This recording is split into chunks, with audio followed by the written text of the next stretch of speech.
After the fall of the Second Temple in 70 CE, Jerusalem stood in silence, a city shattered yet still sacred. The Romans, in their fury, renamed it Aelia Capitolina and banned Jews from entering. But divine stories are never truly buried, and Jerusalem's destiny was far from over. As the centuries turned, a carpenter's son from Nazareth, crucified by the Romans, became the center of a rising faith: Christianity. For early Christians, Jerusalem was more than a place.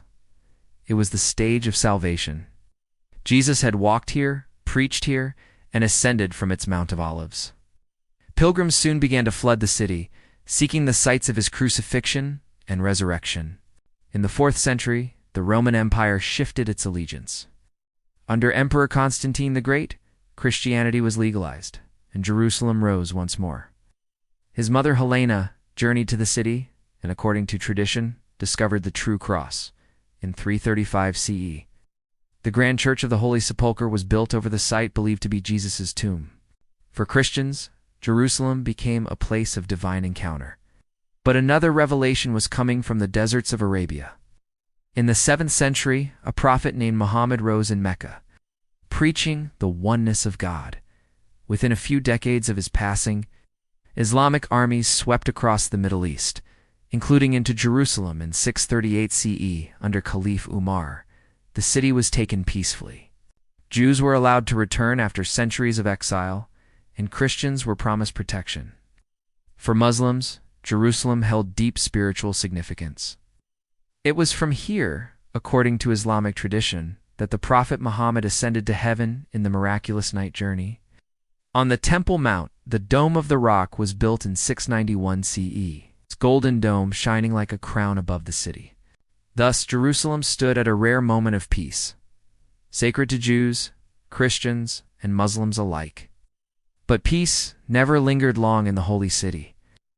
In 1099, a storm of steel descended upon Jerusalem, the First Crusade. Fueled by the Pope's call to reclaim the Holy Land, European knights crossed continents. When they captured the city, they unleashed horror.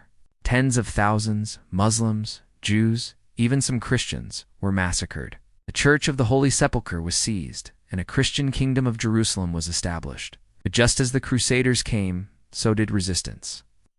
In 1187, the legendary Muslim general Salah ad-Din Saladin retook Jerusalem. But unlike the Crusaders, he entered the city with mercy. No massacre, no revenge. Churches were protected, prisoners were ransomed, and Jews were once again welcomed. Through these centuries, Jerusalem became not just a city, but a symbol of divine promise, of bloodshed, of hope, and of heartbreak. Its stones held prayers and screams. Its walls echoed both hymns and war cries. By the 13th century, Jerusalem would fall into the hands of new powers: the Mamluks, the Ottomans, and eventually the modern empires. But the core remained unchanged. One city, three faiths, infinite conflict, eternal faith. This is the unfolding legacy of Jerusalem. If you're captivated by true stories of blood, belief, and destiny, stay tuned to Historical Story YT. Like, comment your thoughts, and subscribe to never miss an epic tale.